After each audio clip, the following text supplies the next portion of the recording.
There's an artist's channel whose name I won't mention who put out a video today saying that they deleted one of their YouTube channels and some social media pages because they were fed up with negative comments. To give you some context, this creator is known for swearing constantly in their videos, making offensive jokes, and having kind of a negative sentiment overall. I've been seeing a lot of this lately.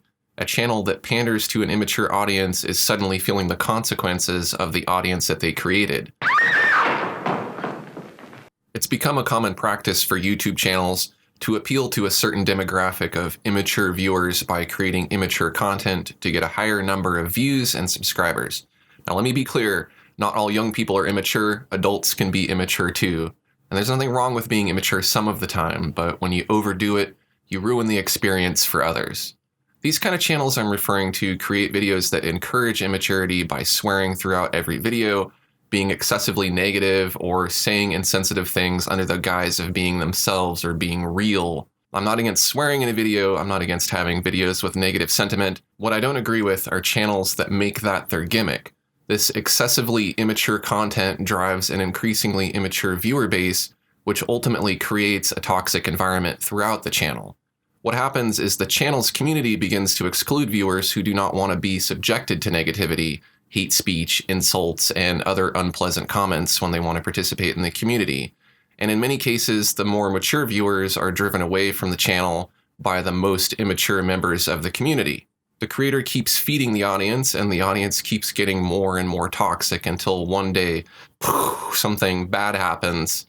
It makes me thankful that the vast majority of my audience leaves respectful comments. You're encouraging, you have great suggestions, and you're supportive of each other, and I really appreciate that. Every YouTube creator is going to get some comments that they don't like, and we all have to deal with those in our own way.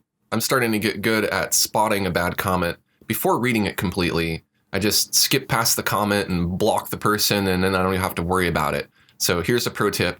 If you don't read the whole comment, it won't bother you. Some channels leave negative comments up no matter how offensive the content.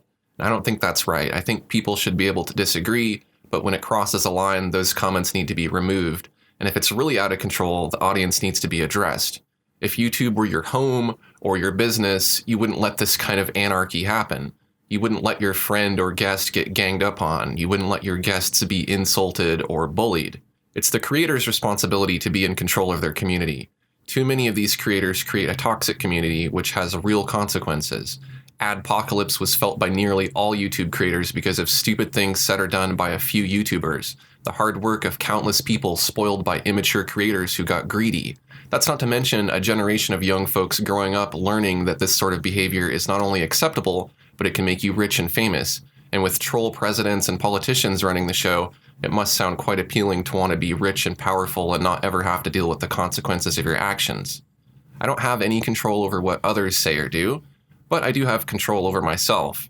I see these creators that are living among filthy comments and struggling to make ends meet, even with a lot of subscribers, and I feel thankful that I didn't take a different route with my channel. We all want 1 million subscribers, but you have to wonder about the demographic those channels are associated with. Are those folks who support the channel? Do they provide the channel with any income? Do they encourage the creator, or do they put them down? Do they encourage others in the community to subscribe, or do they alienate a broader audience from enjoying that creator's work? At the end of the day, if you have 1 million subscribers, but most of them aren't sustaining your channel, then is it really worth it to have a big YouTube channel?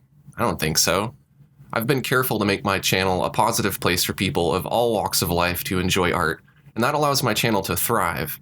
Had I gone the other route of making a fool out of myself just to get easy views and subscribers, I doubt I'd be able to make a living the way I do today. It takes integrity and professionalism for people to build trust in your brand, and it takes trust to sell courses and get patrons and sell paintings, and that's what pays my bills, not YouTube views and subscribers. Whether your fans are loyal to you or not, when you build a community of people who don't really care about you and your well-being, you become disposable. They'll leave you and they'll move on to something else that provides cheap entertainment. Those are not the kind of people who are interested in helping you make a living, and they could care less if you disappear from YouTube for good. But you can't blame the audience. These creators did this to themselves. They created the toxic community that turned on them. All of this has me reflecting on what I want my channel to be. I'm a naturally fun person and I don't care to be mature all the time, But at the same time, I want to be professional enough for people to take me seriously, and sometimes it can be hard to find that balance between being too stiff and too loose. I hope that if you're a YouTube creator or a member of a YouTube channel community, you'll think about what I said today before you make a video or post a comment. It's up to us to make the YouTube community a better place for everyone. Google can't fix YouTube, the government can't fix YouTube, but you and I can. So I'm interested to hear your thoughts on the communities that YouTube channels create.